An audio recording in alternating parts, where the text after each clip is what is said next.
অবশ্যই আপনি যেটা বললেন যেটা সব থেকে আমার মনে হয় যে কঠিন একটা প্রতিপক্ষ, এটা আমরা সবাই এগ্রি করি। বাট আসলে প্রতিপক্ষকে নিয়ে খুব বেশি চিন্তা না করে নিজেদেরকে নিয়ে চিন্তা করাটা ইম্পর্টেন্ট। আমাদের কি স্ট্রেংথ আছে, কারণ আমি বিশ্বাস করি আমাদের টিমের ওই অ্যাবিলিটি আছে এখানে ভালো ক্রিকেট খেলা। সো ইম্পর্টেন্ট 5 দিনের একটা ম্যাচ হয়, 5টা দিন আমরা কিভাবে ভালো ক্রিকেট খেলতে পারি।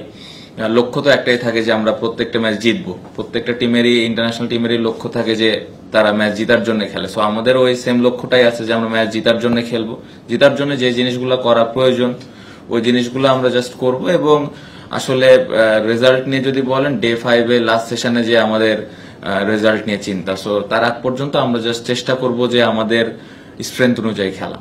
এ ধরনের সিরিজ তো অবশ্যই যদি ভালো করতে পারি, আমার মনে হয় প্রত্যেকটা টিমই হয়তো আমাদের সাথে আরো বেশি বেশি ম্যাচ খেলতে চাইবে। সো এটা একটা অবশ্যই অনেক বড় অপরচুনিটি যে এখানে আমরা কত ভালো ক্রিকেট খেলতে পারি।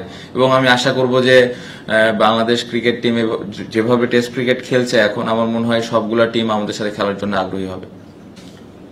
চাপ মনে হয় না, এনজয় করি আমরা সবাই।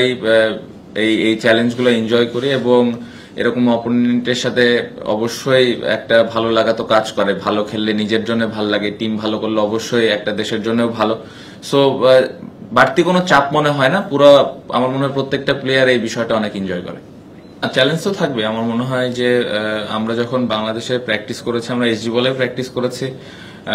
এখানে আসার পরে এসজি বলে বেশ কয়েকটা সেশন হয়েছে। সো মোটামুটি খুব ভালোভাবে অ্যাডজাস্ট আমার মনে হয় প্রত্যেকটা ব্যাটসম্যান করে ফেলেছে।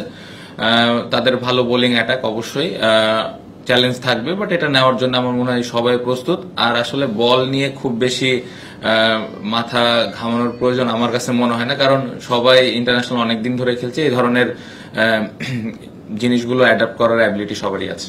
আমরা তো একটা ভালো সিরিজ শেষ করে আসলাম এবং আমার মনে হয় যে আমাদের যেই সেট আপটা আছে খুব ভালো অবস্থানে আছে। টপ অর্ডাররা রান করেনি, সাদমান একটা ভালো ইনিংস খেলেছে, জাকিরের একটা ছোট ভালো ইনিংস ছিল। বাট যে যে জায়গায় ব্যাটিং করছে, আমার মনে হয় মুশফিক ভাই অনেকদিন ধরে ওই জায়গায় ব্যাটিং করছে এবং ভালো করছে, লিটন, মিরাজ। তো খুব বেশি একটা এটা নিয়ে চেঞ্জ করার প্রয়োজন আমার কাছে মনে হয় না আছে, কারণ ওপরে যে 4টা ব্যাটসম্যান আছে তারা ক্যাপেবল ওইখানে ভালো করার। সাকিব ভাই এসেছেন, দলের সাথে যোগদান করেছেন এবং প্রিপারেশন তো অবশ্যই, উনি একটা ম্যাচ খেলে আসলেন কাউন্টিতে, অবশ্যই প্রিপারেশন ভালো। এখানে আজকে প্র্যাকটিস করবেন। আর উইকেটের ব্যাপারে যতটুকু দেখে বুঝেছি ভালো একটা উইকেটই হবে। খুব বেশি স্পিন বা পেস বোলিং এটা নিয়ে কথা বলতে চাই না। কালকে যত তাড়াতাড়ি সম্ভব আমরা উইকেটটা অ্যাডাপ্ট করার চেষ্টা করব, কারণ স্পিন এবং পেস দুই দিক থেকে আমার মনে হয় আমাদের টিমটা ব্যালেন্স আছে। সো খুব বেশি একটা এটা নিয়ে চিন্তার কারণ হবে না। অবশ্যই খুবই ইম্পর্টেন্ট এবং আমি মনে করি যে প্রত্যেকটা প্লেয়ারই এটা নিয়ে অ্যানালাইসিস করে। আমাদের যখন আমরা আমাদের দেশে প্র্যাকটিস করি তখন এই বিষয়গুলো নিয়ে কথা হয় এবং কি ধরনের চ্যালেঞ্জ আসতে পারে বা আমরা কি ধরনের চ্যালেঞ্জ তাদেরকে দিতে পারি, এই বিষয়গুলো নিয়ে তো অবশ্যই প্র্যাকটিস হয় এবং সবার ওই আইডিয়াটা থাকে সবসময়।